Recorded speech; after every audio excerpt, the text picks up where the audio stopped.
Okay, so you're here because lasting longer, in bed, it's something you're thinking about. It's a popular one. Yeah, and we're diving into an article from Healthline today. It's called How to Last Longer in Bed: 15 Tips to Up Your Sexual Endurance. 15 tips. That's a lot to get through. It is a lot, but that's why we're here, right? To break it all down. Exactly. Make it easy to digest. Yeah. And I think what's really interesting right off the bat is like the sheer range of things they talk about. It kind of shows you right away it's not just one thing. Yeah. It's not just like do this one weird trick and everything's fixed. Right, it's a whole picture. Yeah, there's a bunch of pieces to the puzzle. Yeah. And we're going to look at all of them. Yeah, and I think for our listeners, like, if this is something that you think about at all, you're definitely not alone.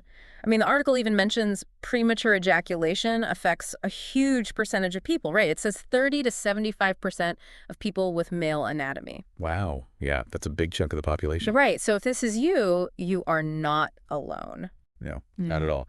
And, it's important to remember, too, and they hit on this in the article, the goal isn't some magic number, right? Like, it's not about going for some specific time. It's really about what works for you and your partner or partners. Right, like comfort and satisfaction for everyone involved. Exactly. And Yeah. talking about it, like really communicating, that's huge, too, which they do touch on, but it's important to say it up front. Totally, totally. So let's get into some of the specific techniques they talk about in the article. The first section is kind of behavioral and psychological stuff. Okay. First up, biofeedback. Now, this sounds kind of sci-fi to me. It does sound a little futuristic, right?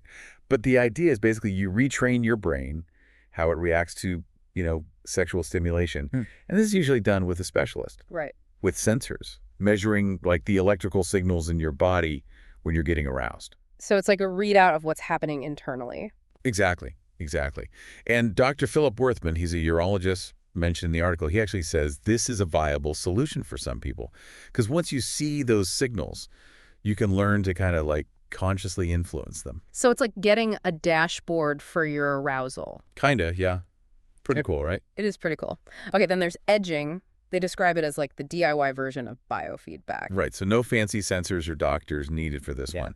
It's more about you getting to know your own body really well. And what you do is, like, you bring yourself almost to the point of orgasm Okay. during masturbation or whatever kind of stimulation you're into, and then you stop You stop right before. right before. And you do this over and over. And what happens is you start to really recognize those signals your body's giving you before you actually, ejaculate. Interesting. So it's about recognizing those cues. Yeah, and getting comfortable with them. And the idea is once you get good at that on your own, you can use that control during sex with a partner too. And they actually say some people find that it can make the eventual orgasm even like more intense. Oh, it's like learning the warning signs before you like hit the red line. Exactly, exactly. Okay, next up, pelvic floor exercises, better known as Kegels. Now, a lot of people might associate those with, women after childbirth, strengthening those muscles. Right, right. But it's not just for them. These muscles are important for everyone. And Dr. Christopher Asandra, he says Kegels can really strengthen the pubococcygeus muscle. Now, you're probably thinking, where's that? It's the muscle you use to stop peeing midstream. Okay, yeah. And strengthening that muscle can help with bladder control, and it can also help with, controlling ejaculation. Right. But they do emphasize consistency is key. So it's not like a quick fix. It's got to be a regular thing. Yeah, he suggests doing like 3 sets of 10 reps every day, holding each squeeze for 10 seconds, then releasing. Okay, so it's a commitment. It is, but potentially a worthwhile one, right? Yeah, for sure. Okay, the next tip is all about staying present, staying in the moment. I mean, it sounds easy, but when things are, getting heated, Yeah, I know what you mean. it's like, how do you even remember to think about anything? Right, and the advice you usually hear is to try and distract yourself. Like think about something totally non-sexual. Like doing your taxes or something. Exactly, yeah. But Amanda Holmberg, she's from the Sexual Wellness Institute, she has a different suggestion. She says, really focus on the physical sensations you're experiencing. Like really be present in your body. Right. Because the idea is if you're more aware of those sensations, you can better understand what you need. And communicate it to your partner, potentially. Yeah, for sure. Like maybe you need to slow down, take a break, change what you're doing. You can't do any of that if your mind's somewhere else. Right. It's about being present and participating, Exactly. not just, zoning out. Okay, so similar to that is this idea of like paying attention to your arousal level going into sex with a partner. Yeah, that's a good one. So the idea is don't start off already at like 100. Oh, I see. Like, think of it as a marathon. You wouldn't sprint right out of the gate, would you? No, you'd burn out. Yeah. You want to pace yourself. So starting at a more, like, medium level of arousal Yeah. gives you room to build and enjoy the experience. Without going like 0 to 60 immediately. Exactly. Because if you're already super aroused before you even start, the chances of premature ejaculation, they go way up. Okay, so that's a really interesting way to think about it. It's like managing that curve of excitement. Yeah, exactly. Okay, so those are some really good mental strategies. Now let's talk about some of the physical and medical approaches.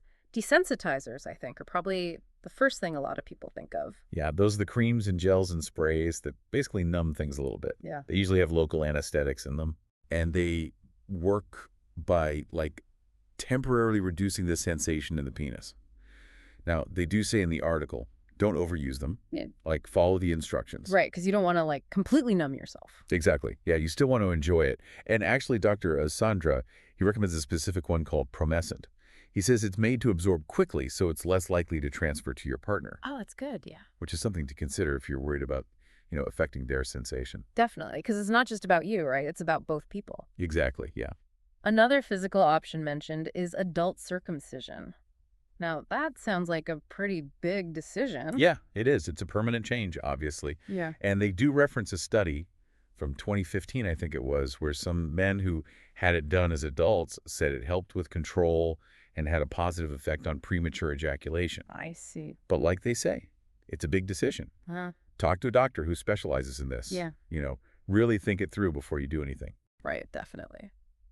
Okay, something a little less drastic, maybe. Masturbation. The article talks about that too. It does, yeah. And there are a couple of interesting angles here. Like, one is masturbating a little while before you plan to have sex with a partner. Okay. It might actually help you last longer during Yeah. the actual, partner sex. The Yeah. idea is it kind of reduces sensitivity for a bit. Just like a reset button almost. Yeah, kind of. And then there's this other technique. It's called penis root masturbation. This is where you stimulate the base of the penis until you feel like you're about to, ejaculate, and then you back off. Okay. And they did a study on this in 2019. And the thinking is practicing this can help you extend the time it takes to ejaculate during, intercourse. So it's a very specific kind of masturbation. It is, yeah. But it shows you, even with things that seem familiar, there can be new things to learn, right? Absolutely, yeah. Condoms, they're another tool mentioned. I mean, we all know they're for protection, but the article says they can help with lasting longer too. The physical barrier of the condom itself can actually reduce sensation for some people. Yeah. And then, if you want even more of that effect, there are those desensitizing condoms. Some are made thicker. Some have those mild anesthetics in them, like the creams and gels we talked about. Okay, so it's a pretty simple, accessible option. Yeah, and they have that dual benefit, protection and potentially helping you last longer. Right. Okay, the last thing in this section is medication, specifically SSRIs. Okay. So I know those are usually prescribed for depression. How do they fit into this? So certain SSRIs like Prozac, Paxil, Zoloft, they have this side effect of sometimes delaying orgasm, and doctors will sometimes prescribe them off-label for premature ejaculation, even though that's not what they're officially approved for. When you say off-label, what does that actually mean for someone listening? Basically, it means a drug that's been approved for one thing is being used for something else that it hasn't specifically been approved for. But doctors can do that. It's legal, and sometimes it makes sense. But with SSRIs, they can have other side effects too, like dizziness, drowsiness, even erectile dysfunction, and decreased libido. Oh, wow. Yeah. And the research on how well they work for premature ejaculation is kind of mixed. There was one review in 2019 that said paroxetine, which is another SSRI, seemed pretty good with relatively mild side effects. But overall, talk to your doctor. Yeah, don't just start taking something on your own. No, definitely not. And medication should probably be a later option if other things haven't worked. Right. Okay, good advice. Now let's shift gears a bit and talk about some lifestyle adjustments. The article mentions maintaining a healthy weight. What's the connection there? Well, it turns out your overall health really is tied to your sexual function. There was this study in 2017 that found a link between having a bunch of the things that go with metabolic syndrome, like high blood pressure, low good cholesterol, bigger waist circumference, high blood sugar, and triglycerides. Okay, yeah. They found a link between having a lot of those things and premature ejaculation. And Dr. Worthman, he also points out that obesity, high blood pressure, diabetes, those are all linked to erectile dysfunction too. Sure, it's all connected. Yeah. So keeping a healthy weight It's good for you in general, but it can specifically help with your sexual endurance, too. It's like another benefit on top of all the other benefits. Exactly. Okay, the article also mentions diet. I know people are always looking for that magic bullet, that one food that'll make everything better. So what's the word on that? Well, Dr. Worthman, he says some foods, like fenugreek, might boost your free testosterone, which is the testosterone that's actually available for your body to use. He even mentions testofen, which is a compound in fenugreek that's in some supplements. But here's the catch, and they say this in the article pretty clearly.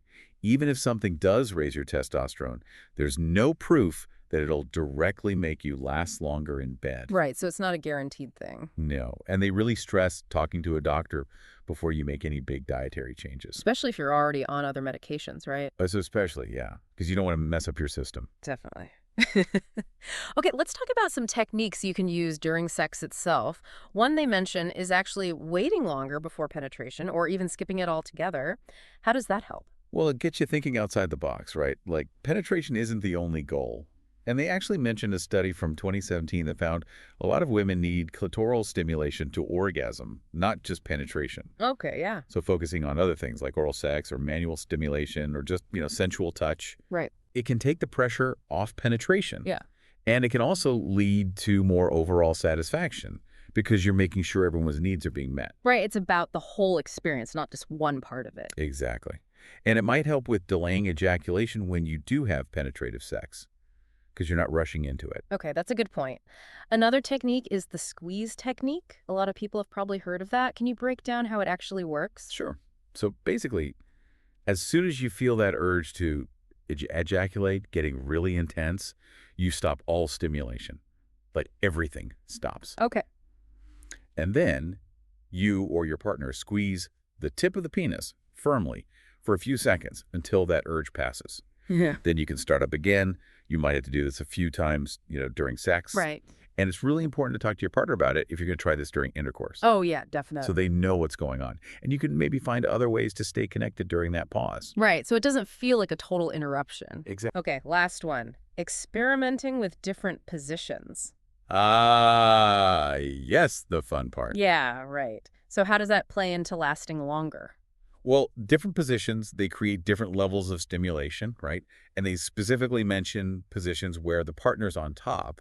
Those might reduce the intensity for the person with the penis, which can help delay things. I see. So it's about finding what works for your bodies. Exactly.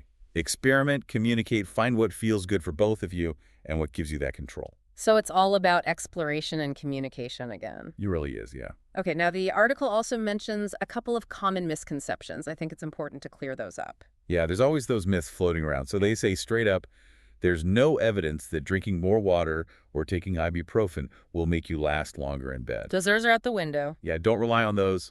Stick to the things we've talked about. Those have actual research behind them. Right, the evidence-based stuff. Finally, they really stress the importance of seeking professional help if you're having persistent issues. They do, yeah.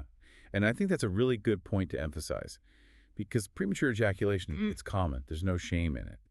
And a doctor can help you figure out what's going on, give you advice. Right, because sometimes there might be an underlying medical reason, right? Like a hormonal imbalance or something. Exactly. So if it's really bothering you, talk to a doctor. Don't suffer in silence. Great advice. Okay, so we've covered a lot of ground here, a ton of different strategies and information. We have. And I think the big takeaway is that there's no single answer, right? It's about trying different things, finding what works for you, and talking to your partner. And your doctor, if you need to. Yeah, absolutely. And remember, it's a journey. Not a destination. Exactly. And on that note, here's something for everyone to think about. Lasting longer is one thing, but sexual satisfaction, it's a lot more than that, right? It's this whole complex experience. So what are some other things you and your partner can explore to really enhance your experiences together? That's a good question to leave everyone with. Thanks for joining us on this deep dive. My pleasure. And we'll see you next time for another one. See you then.